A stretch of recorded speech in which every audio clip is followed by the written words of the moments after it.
arrancamos con muchos casos, creo que más de 5 que hoy te contó Carlos, de violencia en las aulas, violencia en las escuelas. Lo que contó Julieta en Mendoza es tremendo, un reto viral de TikTok donde ya se convirtió en abuso sexual con exceso carnal. Y está Hernán Navarro, él es director de Grooming Argentina, donde trabajás a diario con casos terribles que tienen que ver con la violencia y los menores, la violencia en las escuelas. Carlos. Bueno, la verdad que nos va a ayudar Hernán a entender qué está pasando dentro de las aulas con chicos de distintas edades, primaria y secundaria. Tenemos, antes de meternos en el debate, 5 ejemplos rápidos. El último es el de José Cepaz. En este momento... Entonces, armas en las escuelas.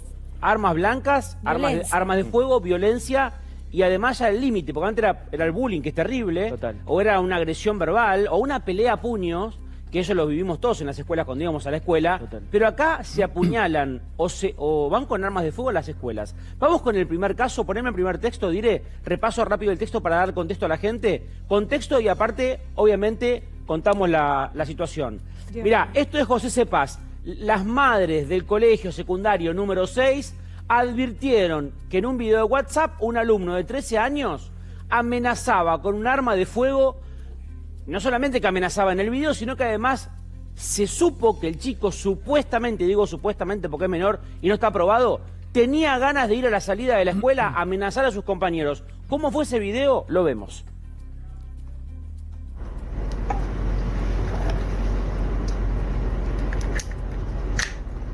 Está cargada.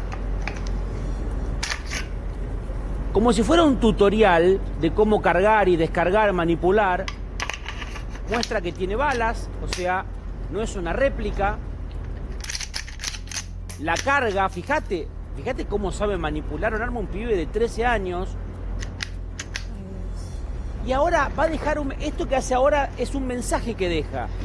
¿Cuál es el mensaje que deja?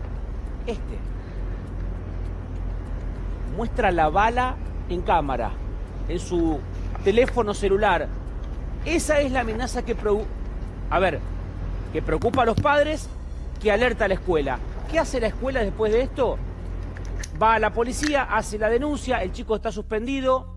Hoy volvía a clases. Este chico hoy vuelve a clases. Después de estar suspendido. Esto fue la semana pasada. ¿Pero qué alcanza con suspenderlo? Bueno, hay que trabajar con la familia también. Esto me parece importante. Hernán, pero antes de esto, antes de que llegue el chico con las armas al colegio, ¿no se puede trabajar de manera temprana? Bueno, ahí está la clave. Ahí está la clave, Pamela.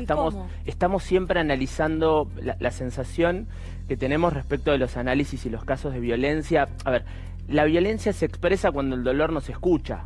Digamos, siempre estamos analizando la película en función de su final, pero no trabajamos proactivamente desde un vector clave que tiene que ver con la prevención primaria. Prevención primaria, ¿qué hacer para que esto no suceda? Bueno, ahí la cuestión se convierte en algo multifactorial, multiactoral y que tiene que ver también con los criterios de corresponsabilidad entre la familia, la escuela y el Estado, la sociedad en su conjunto.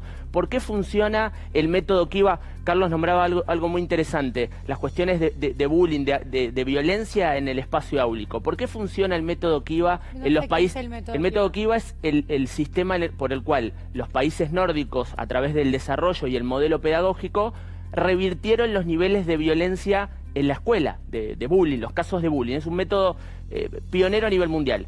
¿Por qué? Porque hay coherencia en el entramado social y cultural entre la sociedad de los países nórdicos, la escuela, el Estado. Acá esto está roto. ¿Tiene posibilidad de funcionar en Argentina? No, ¿Por qué? Está roto. Porque justamente no hay coherencia entre el Estado, las familias y la educación. No hay educación, tenemos que hablar de educación. Siempre caemos o recaemos en esta cuestión de bajamos la ley de imputabilidad, analizamos el caso puntual de por qué un chico lleva un machete o carga un arma, pero no estamos hablando nunca de educación. Y esto se corrige con más y mejor educación. En un momento, cierro la idea, en un momento donde las violencias no ocupan lugar ni espacio.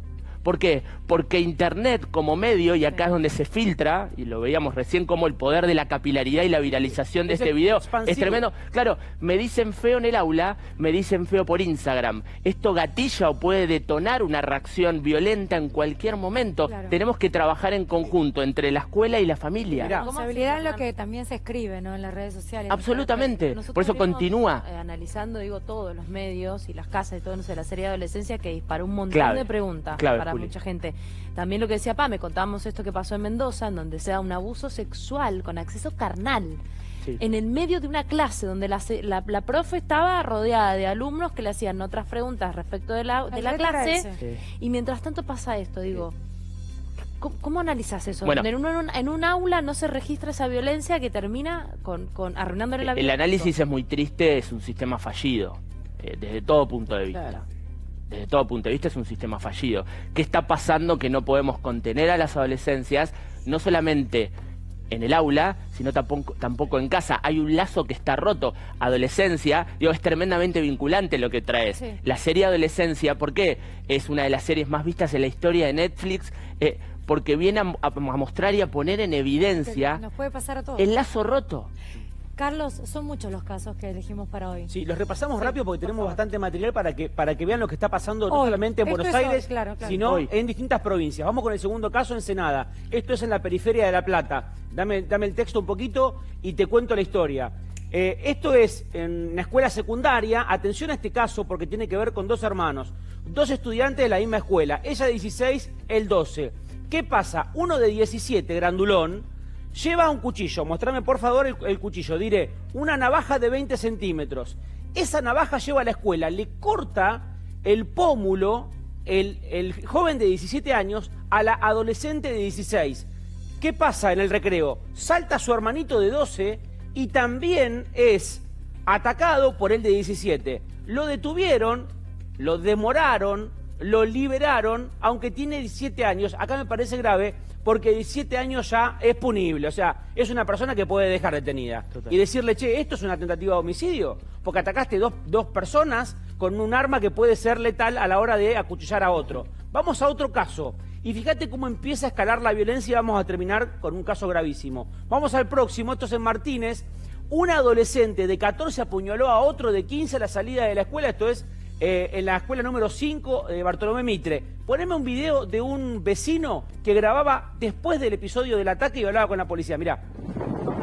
Esto es en la escuela, como dijimos, número 5, Bartolomé Mitre, en Martínez. El vecino advierte la situación, la pelea empieza dentro del establecimiento, termina la vuelta. Este hombre ve cómo se lleva la ambulancia a este joven que tuvo que ser atendido por el SAME. La policía estaba secuestrando las cosas que encontraron allí. Ya te voy a mostrar ahora qué secuestraron. Los policías entregaron a los maestros o al director que hizo la denuncia. Poneme la fotito cuando puedas, Didi. Acá es la situación donde se dio el lugar, ¿no? Mirá lo que llevaba este pibe a la escuela. Un Tramontina llevó a la escuela. Un Tramontina. Con eso matás una persona. Próximo caso, y nos quedan dos, para que veas cómo está la situación. Esto que vas a ver en el próximo caso que vamos a mostrarte, empieza la escalada de violencia. Empieza el temor, el pánico en las aulas. Esto es Salta. Con 14 años se enojó con dos compañeros. Se fue de la escuela y agarró un machete, lo trajo escondido en la mochila y mostrame el video que grababan los compañeros. Mirá.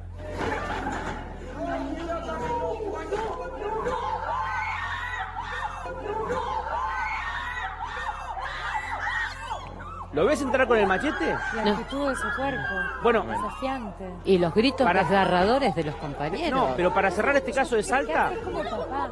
No querés mandarlo más a ese colegio. Pero esto no sucede en un colegio, sucedió. Acabamos de elegir los casos. Sí. Porque no se pueden contar los más recientes hay, igual. Por supuesto. Claro. Por último, Pame, de este caso de Salta, cortito, sí. Poneme el audio a la policía de la maestra que empieza a gritar porque ve cómo ingresa a la escuela con el machete. Mirá. Pedimos urgente. Que se acerque personal, a ver, por favor, porque tenemos encima dos profes en la puerta, que quedaron ahí dos profes varones, pero bueno, no creo que puedan hacer mucho. El muchachito está con su mamá, pero tampoco lo puede detener. Escuchen esta parte. Muchas gracias, porque estamos desesperados. La verdad, el chico está arrinconando a los profesores en la puerta. ¡Ay, se entró el chico! ¡Se entró al curso! ¡Ay, se entró al curso, chico! ¡Ay, Dios mío! Son gritos el desgarradores. llanto de la maestra porque lo ve entrar con el machete, Pame. Y porque no saben qué puede pasar. Bueno, vuelvo a esto. No solo sucede en el colegio, desafiar a las autoridades delante de todo el mundo. Esos chicos, al que le dieron, ¿cuántos días lo suspendieron? Que vuelve hoy. 3 días, no, 3 días. No importa si son 3, 10, 100. El tema es que haces, qué haces en esos días. Entra, no sé, hay una contención, alguien les hace entrar en razón. ¿Cómo se trabaja? Ahí está la clave, Pamela. A ver, los sistemas de promoción y protección de derechos de niños y adolescentes en la Argentina están estallados en términos de demanda para contener las situaciones de vulneración de derechos. Desbordados no alcanzan, los profesionales. Desbordados, bueno, en todo tipo. Mal. Por eso digo, pero acá donde tenemos que repensar un poco todo, diría, ¿no? En términos de... Porque no sirve sacarlo porque ese chico... Exacto. No sirve sacarlo. Exacto, claro, o sea... No. Hay que incluirlo, por eso, trabajar en su comportamiento. Pero fíjate cuáles son las medidas que se piensan. No siempre va por el camino de la prohibición. El celular estorba, prohibir. Y no va por el camino...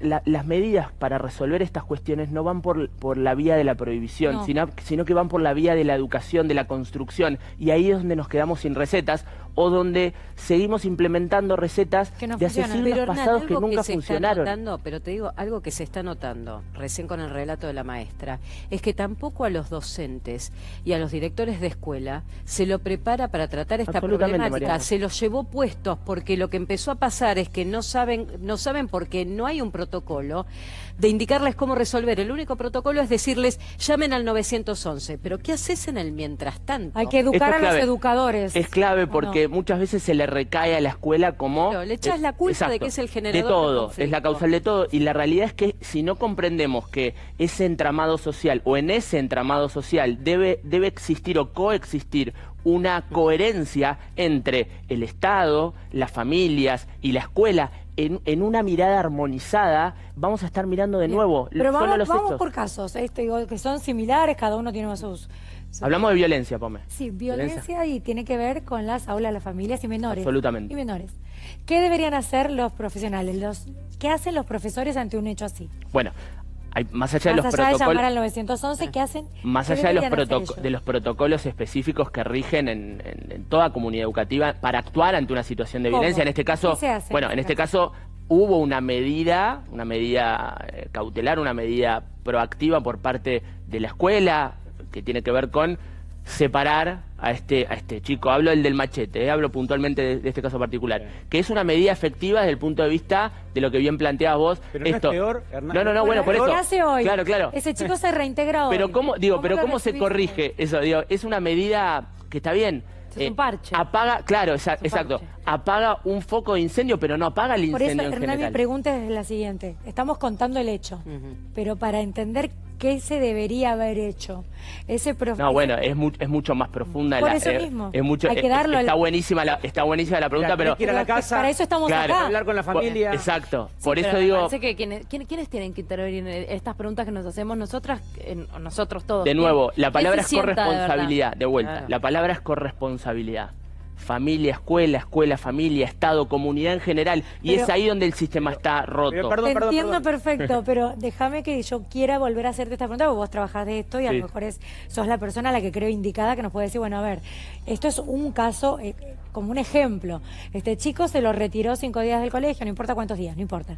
En esos días se trabajó en conjunto siguiendo cómo está hoy, qué te respondió. Bueno, ahí interviene, por eso digo, ahí debe intervenir el sistema de protección. Y que haya una comunicación entre también. Ahí interviene. O sea, se actúa en el marco de un protocolo del sistema educativo, las áreas de niñez correspondientes a las jurisdicciones, se trabaja con las familias, se toma una decisión. ¿Y a los compañeros se les va contando? No, bueno, ahí vamos a la especificidad, a la particularidad de cada caso. Pero es traumático. Claro. Yo pienso en estos chicos gritando porque vieron a alguien con un machete que no sabían si los iban a matar, porque te imaginas. Digo, Pame, la realidad, ¿sabes lo que pasa? Probablemente haya una charla a los 5 días, a los 3 días, el tema se apagó, se atenuó, todo sigue funcionando y después vamos a estar de vuelta sentados acá hablando de otro caso. Pero acá el otro tema es que hay padres que tampoco aceptan que sus hijos son violentos y tampoco permiten la ayuda de la escuela y del Estado, porque eso también sabes qué pasa, que no permiten que ingrese. Bueno, entonces ahí es donde yo coincido con vos en que el tejido social está roto. Porque ¿cuántos casos vimos de madres que van y le pegan a la maestra en la puerta del colegio? Porque cuestionan la autoridad de la maestra. También. Absolutamente. Entonces, digo, ¿cómo empezás? Yo lo que no encuentro es por dónde empezar cuando todo está tan roto, estamos rotos como sociedad. Ahí es donde no encuentro la respuesta. En primer lugar, hay que dejar de hacer lo que no funcionó.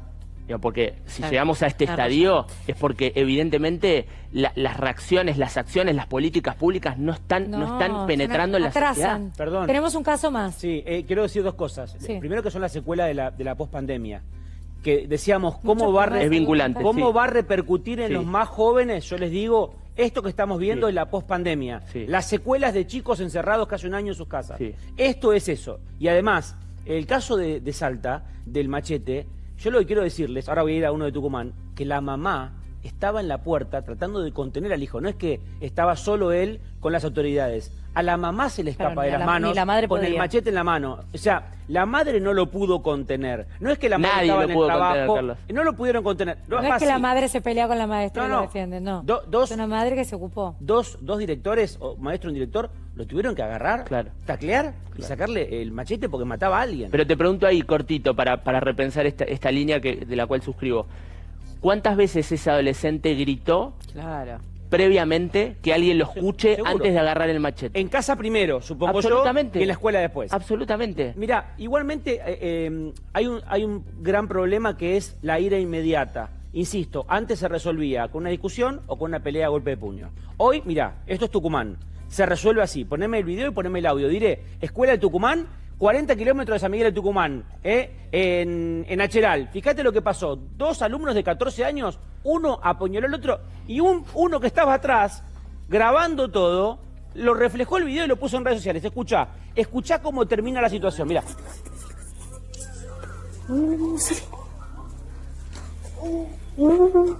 Fíjate cuántos espectadores. Uno tiene un cuchillo, que es el de la camiseta de fútbol. Tipo pelea tumbera, pero en la escuela.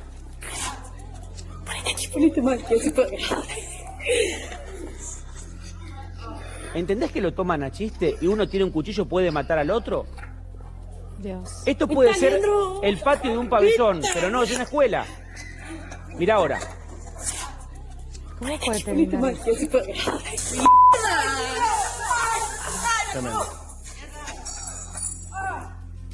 Dios. Ahí me pegó, dice, tranquilamente le pudo haber perforado un pulmón o pegarle en el corazón y matarlo. Yo esto, me preguntan dónde lo vi, bueno, yo lo veo mucho en las cárceles.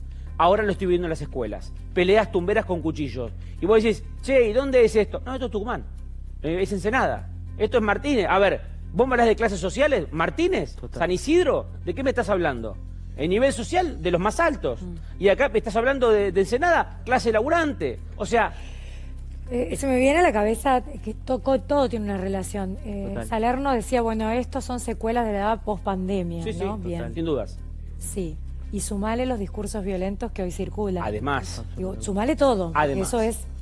Tal vez también sea producto de la pospandemia, que hay gente que le afecta más que a otra, pero los discursos violentos, que mucha gente, no sé, los subestimás, o al menos no decís, lo festeja, no es tan grave. lo festeja y se sube, pero eso sigue instalándose. ¿Y qué genera eso, Pame? Se naturaliza. Se van naturalizando esos discursos programáticos. Es que no me alcanza con contar la noticia, no estoy conforme con esta nota, porque necesito encontrar cómo se resuelve, cómo se detiene, cómo se mejora, cómo se termina. Primero, sí, todos queremos eso, pero también es verdad que me hago una pregunta y la pongo en el centro del debate. ¿Como sociedad estamos preparados para que esto se resuelva? Digo, ¿cuántos indicadores conductuales, emocionales no pudimos advertir para llegar a este tipo de situaciones? Un caso concreto ahí como respuesta tal vez efectiva. Nosotros estamos entendiendo que hoy, insisto con esta idea, las violencias no tienen lugar ni espacio por Internet, por esto que señalaba Carlos, la pospandemia, cómo Internet atraviesa todo. Se puede gatillar una situación de violencia en el aula y se puede gatillar una situación de violencia en una habitación. Hay una trazabilidad que hay que entender. Entonces, si no nos ponemos de acuerdo en trabajar articuladamente los equipos técnicos, psicopedagógicos, los equipos técnicos de las escuelas, con las familias, armonizadamente... No naturalizar la violencia, no festejarla. Vamos a estar mirando una película equivocada. Te quiero sumar otro tema, vamos a seguir con este tema por supuesto, pero Mica Dubra eligió un tema, ¿no? Que tiene que ver con un posteo de Jimena Barón. Mica. Sí, Pame, siguiendo con el tema de también el dilema de cuándo se les permite a los chicos tener teléfonos celulares y acceder a todo este mundo de las redes sociales. Esto le pasó a Jimena Barón, que Momo de 11 años le pidió tener un teléfono y tuvo una charla que la verdad está muy buena la forma en ella de explicarle al nene que no era edad para tener un teléfono. Ayer tuvimos esta charla con Momo, 11 años, muchos amigos ya con celular y WhatsApp. Le dije que el celular con WhatsApp es para cuando él tenga una independencia que justifique el necesitar comunicarnos por ahí y dejarme tranquila como mamá. Aún no tiene esa independencia, por ende aún no es necesario. También hablamos de los peligros de la pérdida de control con respecto a chats y contactos directos. Lo entendió, veremos cómo sigue. Es muy importante esto de los teléfonos porque sí acceden a esto, a TikTok, a retos, también muchos contactos de personas. Ahí siguió Jime con el tema. No soy para nada una mami anti-tecnología. Momo juega a la Play y ahí ya hay un chat que cada tanto tengo que estar controlando con quiénes habla. Como adulto considero que hay que regular la cantidad de espacios riesgosos simplemente porque un niño no tiene la cabeza ni la capacidad para protegerse solo de ciertas cosas, ni yo el tiempo de estar controlando tantos espacios virtuales y sus peligros. Una realidad y también el tema de que quedan afuera muchas veces en el colegio cuando otros padres le dan a los niños la oportunidad de tener teléfono. La verdad es que tienen responsabilidad total, porque encima no los controlan, no se controlan ni dónde entran en YouTube, ni en WhatsApp, ni los contactos. Bueno, ha pasado que los suman a grupos, a nenes con personas mayores. Que pero ahí yo lo que me pregunto es, Mica, digo, ¿cómo controlás y cómo restringís el celular cuando pasa que el resto lo tiene? Te lo digo con las casas de comida, digo con la alimentación, que Jimena también lo planteó en su momento. ¿Cómo haces que vos querés darle? De la presión social. Bueno, cuando el resto en clase tiene las cosas que vos como padre le prohibís, pero por su bien. A ver, Hernán, una consideración muy concreta y muy clara. Jimena plantea en su caso, Momo tiene 11, pero esto para como padres, ¿cuál es la edad donde uno dice, bueno? Primero, ¿qué es lo que nos muestran los datos en la Argentina? Sí. Los datos en la Argentina nos muestran el último informe que nosotros recabamos en todo el país, en más de 5.500 testimonios, refleja que en la Argentina ya son 4 de cada 10 niñas y niños quienes tienen su primer teléfono propio antes de los 9 años. Terrible. Esta acción yo la considero, la entiendo como una emancipación digital.